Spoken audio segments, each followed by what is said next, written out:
命に意味はない。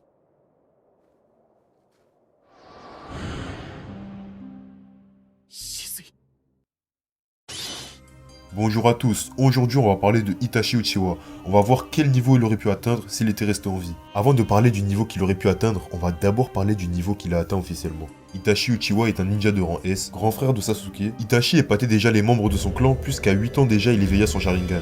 Bref, je vais pas vous rappeler tout ce qu'Itachi a fait, il y a de nombreuses vidéos qui en parlent sur YouTube. Mais bref, je vous rappelle quand même que le mec était très talentueux, que ce soit en Genjutsu, Ninjutsu, Taijutsu. Il avait une force exceptionnelle, une vitesse de ouf, il était même capable de rivaliser avec Shisui dans ce domaine et dans bien d'autres aussi d'ailleurs. Enfin bref, Mangekyou Sharingan, Susanoo, Genjutsu, Ninjutsu, Taijutsu, élève qui a reçu les meilleures notes de l'académie juste derrière Minato, y a aucun doute qu'on a affaire à un génie. Voilà, donc maintenant que ça c'est fait, on va parler du niveau qu'il aurait pu atteindre. Pour évaluer le niveau qu'il aurait potentiellement pu avoir, je vais pas prendre en compte sa maladie puisqu'on sait que ça l'a fortement nerf. Ayant éveillé son Mangekyou Sharingan suite à la mort de son meilleur ami Shisui, Itachi a déjà accès à une puissance incommensurable, sans oublier Koto Matsukami, le genjutsu le plus puissant du clan Uchiwa, que Shisui lui a légué.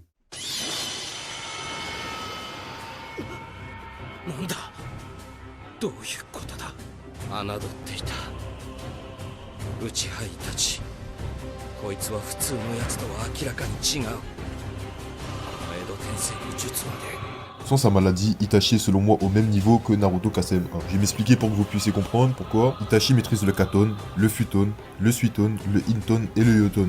On sait tous que Itachi est très intelligent, il a souvent un coup d'avance sur ses adversaires, ses pupilles lui permettent de réagir plus vite, et il peut compter sur certains de ses puissants genjutsu, comme Tsukuyomi et Koto Matsukami, Amaterasu et bien d'autres. Itachi maîtrisait également le Susanoo permettant d'invoquer un bouclier faisant office de défense absolue, mais possédant également des propriétés offensives comme les projectiles magiques de Yasaka. Par contre, il ne pouvait pas abuser de son Mangekyou Sharingan au risque de devenir aveugle. Voilà pourquoi Itachi est selon moi d'un niveau à peu près équivalent à celui de Naruto Kasem 1.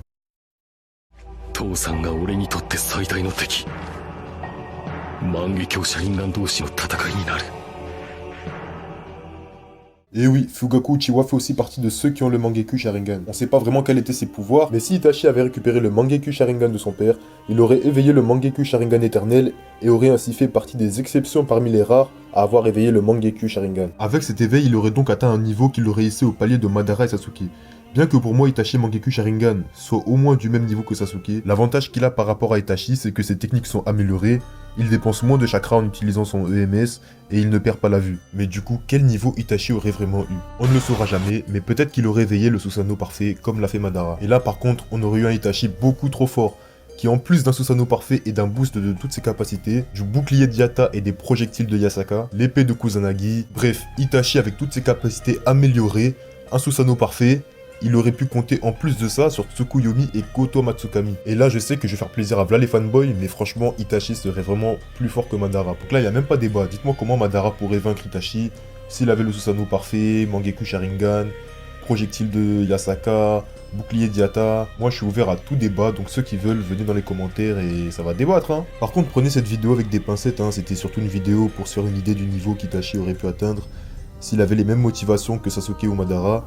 Mais on sait que l'auteur ne l'a pas écrit comme ça. Le but d'Itachi n'était pas d'être le plus puissant, c'est seulement un shinobi qui a été victime de son génie et de sa précocité, ce qui l'aura amené à être un agent double pour le village et pour son clan. Il a été haï le reste de sa vie pour avoir fait passer le village avant son clan, qui comptait en grande partie sur lui pour mener le coup d'état. Il aura été un héros de l'ombre pour le village et les hauts dignitaires, mais un traître pour la population entière. C'était l'étiquette avec laquelle il était prêt à finir sa vie. Voilà, c'est tout, j'espère que la vidéo vous aura plu.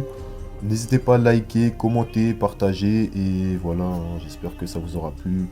Vous pouvez débattre dans les commentaires, débattre avec moi et liker, partager surtout et voilà. Merci à tous d'avoir regardé.